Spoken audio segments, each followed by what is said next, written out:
আসসালামু আলাইকুম। আজকে আমরা দেখব প্রায়োরি অ্যালগরিদমের এক্সাম্পল। এটা আমার ফার্স্ট এক্সাম্পল, যেটা ছোট একটা এক্সাম্পল নিয়েছি যাতে ইজিলি এক্সপ্লেইন করা যায়। এখানে এটা হচ্ছে আমার কোয়েশ্চেন। এখানে সাপোর্ট এবং কনফিডেন্স দেওয়া আছে 50% এবং এখানে ট্রানজ্যাকশন দেওয়া আছে 4টা T1 T2 T3 এবং আইটেম সেট দেওয়া আছে 1 2 3 1 3 1 4 2 5 6। এটা হচ্ছে আমার কোয়েশ্চেনের কোয়েশ্চেন আমার এক্সাম্পলটা। তারপর হচ্ছে এখন সাপোর্টের ফর্মুলা হচ্ছে এটা support equal to number of transaction containing A total number of transaction. এটা আমরা এভাবে না বুঝি, যখন আমরা প্রত্যেকটার জন্য সাপোর্ট বের করবো তখন ইজিলি বোঝানো সম্ভব। ওকে, আমি এখন যদি সলিউশনে যাই, ফার্স্টে আমার কয়টা ট্রানজ্যাকশন দেওয়া আছে? 4টা। আমার প্রথম কাজ কি? প্রথম আমাকে দেখতে হবে আমার কোয়েশ্চেনে আমাকে কয়টা আইটেম দেওয়া আছে।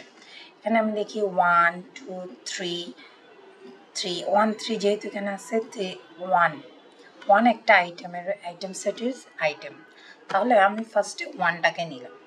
তারপর হচ্ছে আমার ট্রানজ্যাকশনে আর কি আছে? 2 আছে, 3 আছে, 4 5 6। তাহলে আমি এই আইটেমগুলোকে ফার্স্টে নিয়ে নিলাম, 1 2 3 4 5 6 নিয়ে নিলাম, ফার্স্ট কাজ শেষ। এখন আমার দেখতে হবে এই 1-এ পুরো 1 কয়টা আছে আমার ট্রানজ্যাকশন সেটের মধ্যে। যদি আমি চেক করি তাহলে 1 কয়টা আছে? 1 2 3, 3টা আমার 1 আছে, তাই আমি এখানে সাপোর্ট কত ধরে নিলাম? 3। সেকেন্ডটা আমাকে বলছে 2 কয়টা আছে? 2 আছে আমার 1টা 2টা, তাহলে আমি এই আইটেমের 2 নাম্বার আইটেমের সাপোর্ট কত ধরে নিলাম? 2 ধরে নিলাম। তারপর থার্ড নাম্বার 3 এর ট্রানজ্যাকশন কত? 1টা 2টা, 3 আছে আমার 2টা, তাহলে আমার সাপোর্ট কত হবে? 2। 4 এর সাপোর্ট কয়টা আছে? 4 আছে আমার 1টা, তাই 4 এর সাপোর্ট লিখলাম আমি 1। সেম ভাবে 5 হচ্ছে একটা, 6 হচ্ছে একটা, তাই 5 এর সাপোর্ট হচ্ছে 1, 6 এর সাপোর্ট হচ্ছে 1। এখন কথা হচ্ছে আমি যদি আমার কোয়েশ্চেনে দেখি তাহলে এখানে অলরেডি দেওয়া আছে আমাকে সাপোর্ট এবং কনফিডেন্স 50% অলরেডি আমাকে দেওয়া আছে। এই ক্ষেত্রে যখন আমি সাপোর্টটা আমি কাউন্ট করব, সেই ক্ষেত্রে আমি যদি এখানে দেখি আমার সাপোর্ট দেওয়া আছে 50%, তো 50%কে যখন আমরা নাম্বারে আনতে চাই তখন আমার কি হবে? তখন আমার হবে 50/100। তাহলে 50 এখন ইন্টু 4। এখানে 4টা কেন দেওয়া হলো? এখানে আমার কয়টা ট্রানজ্যাকশন আছে? 4টা। এখানে যদি 4টা থাকার বিদায় আমি এখানে সাপোর্টে কত লিখেছি? ইন্টু 4 দিয়েছি।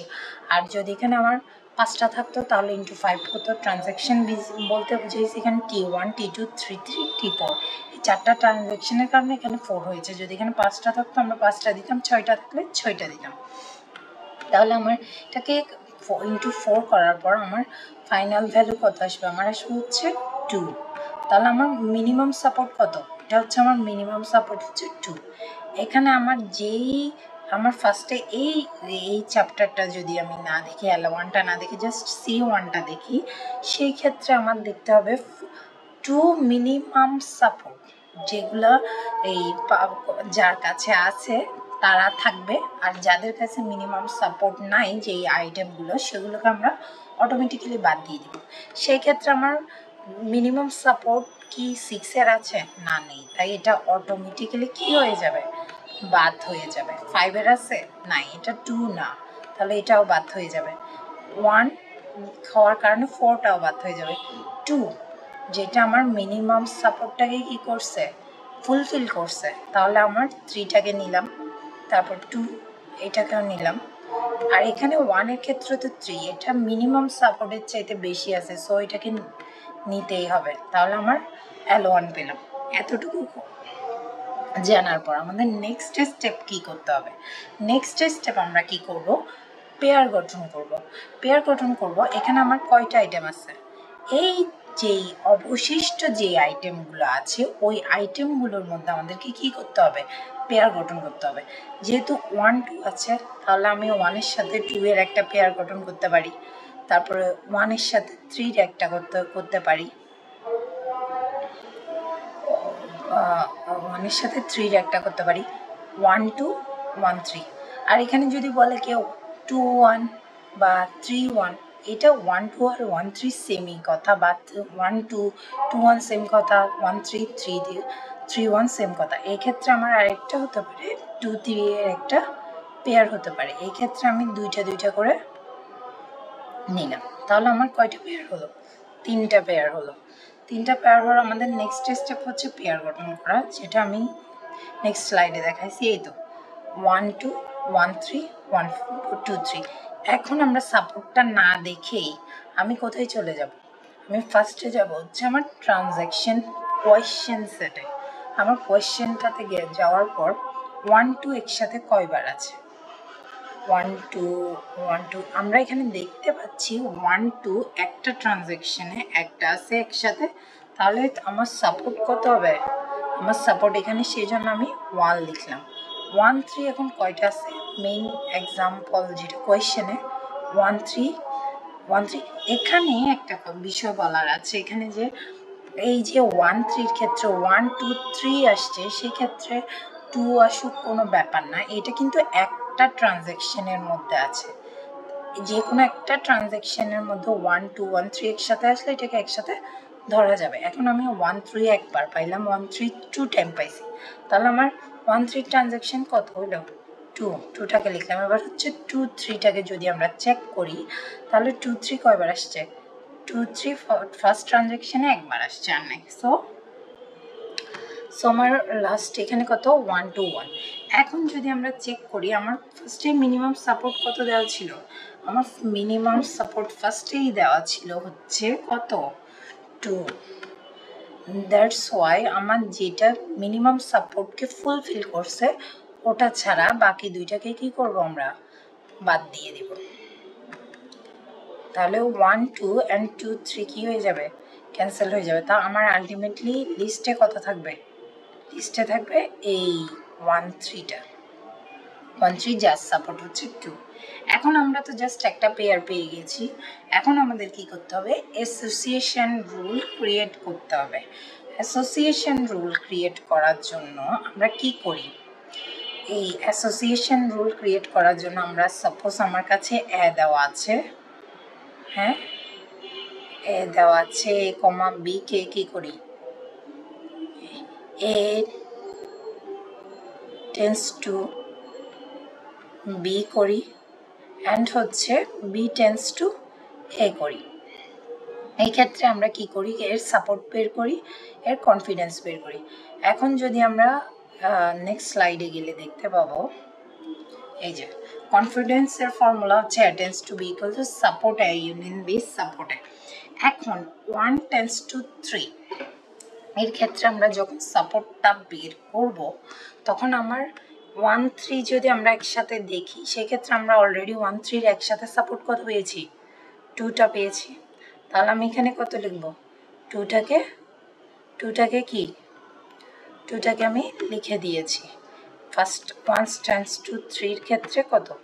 2 আসলো, সাপোর্টটা পাইলাম। এখন আমাকে কি বের করতে হবে? সাপোর্ট কি বের করতে হবে? সাপোর্ট আমাকে কনফিডেন্স বের করতে হবে।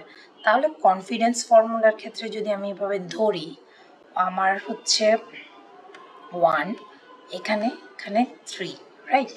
তাহলে 1 এ ইউনিয়ন বি, তার মানে হচ্ছে 1 এবং 3কে ইউনিয়ন করে সাপোর্টটা। তাহলে 1 এবং 3কে ইউনিয়ন করে আমরা সাপোর্ট অলরেডি কত পেয়েছিলাম? 2 পেয়েছিলাম। তাহলে আমি এখানে কত? 2কে এই জায়গাটায় কি করতে পারি? অ্যাসাইন করতে পারি। অ্যাসাইন করার পর এবার বলছে আমাকে আমার সাপোর্ট, অনলি সাপোর্ট 1 এর, এখানে সাপোর্ট, এই তো সাপোর্ট 1 এর সাপোর্টটাকে আমাকে দিতে হবে। তাহলে আমাকে কোথায় যেতে হবে? আমার ফার্স্ট যেভাবে বের করছিলাম 1 2 এর সাপোর্ট বের করছিলাম, ওখানে যেতে হবে। ওখানে গিয়ে যদি আমি চেক করি, আমার সিঙ্গেল 1 এর সাপোর্ট হচ্ছে কত? 3। তাহলে সিঙ্গেল 1 এর সাপোর্ট 3 হলো, আমি 2/3 পাচ্ছি। তাহলে এই যেটা আমি এখানে দেখালাম, সেম জিনিসটা আমি এই জায়গাটায় বসাইছি। 2/3 করলে ক্যালকুলেটরে করলে আমরা 0.75 পাবো। আর এটাকে আমরা যখন পার্সেন্টেজে নিব, পার্সেন্টেজ নেওয়ার জন্য জাস্ট ইনটু 100 করলে আমি কোথায় পাবো? 75% আমার চলে আসতেছে। এখন আমি নেক্সট যখন 3 টেন্স টু 1 এর ক্ষেত্রে যাব, 3 টেন্স টু 1 এর ক্ষেত্রে যাব, তাহলে 3 টেন্স টু 1 এর ক্ষেত্রে যখন যাব তাহলে আমার এখানে কি আসবে, 3 টেন্স টু 1 এর ক্ষেত্রে আমার এর সাপোর্টটা কত, 1 টেন্স টু 3 সমান যদি সাপোর্ট 2 হয়, 3 এবং 1 কে 3 টেন্স টু 1 করলে আমরা সাপোর্ট কত পাবো, 2 এ পাবো। সো এখানে সাপোর্ট অ্যাজ ইউজুয়াল 2 এ রয়ে যাবে। এখন আমরা যখন কনফিডেন্স বের করব সেক্ষেত্রে এখন আসবে আমার 3 আর বি এর পজিশন আসবে 1, তাহলে আমার এখানে সাপোর্টের ক্ষেত্রে আসবে 3, মানে 3 বলতে বোঝাচ্ছে, আচ্ছা ফার্স্ট আমি উপরেরটা দিই, ফার্স্টে ইউনিয়ন বি মানে 3 ইউনিয়ন 1 এর একসাথে সাপোর্ট আমরা কত অলরেডি পেয়ে গেছি 2, তাহলে এই 2টা এখানে যদি বসিয়ে দিই, আমি 2টা অলরেডি যদি বসিয়ে দিই, আর এখানে আমার কত, আমার এখন লাগবে সিঙ্গেল 3 এর সাপোর্ট, তার জন্য আমার আবার আগের সিঙ্গেল আইটেম লিস্টে যেতে হবে। যদি আমি 3 এর সাপোর্টকে খুঁজে বের করি তাহলে আমি কত পাচ্ছি, 2, তাহলে আমি 2টাকে কি করলাম, এখানে অ্যাসাইন করলাম, তাহলে 2/2 সমান কত, 1, তাহলে এটাকে আমরা পার্সেন্টেজে নিয়ে গেলে আমরা কত পাই, 100%। তাহলে এইভাবেই আমরা কি করব, কোনো একটা ট্রানজ্যাকশনের অ্যাসোসিয়েশন রুল জেনারেট করব। এরপর আমি নেক্সট এক্সাম্পলটা দেখালে, আর একটু বড় একটা এক্সাম্পল দেখালে, আর যদি কিছু ক্লিয়ার না হয়ে থাকে ওটাও ক্লিয়ার হয়ে যাবে আশা করি। আরেকটা বিষয় বলার ছিল, যদি কোনো সিএসসি রিলেটেড কোনো এক্সাক্ট সাবজেক্টে ভিডিও চান তাহলে সেই ক্ষেত্রে আমাকে কমেন্ট করলে বেটার হয়। Thank you, that's all.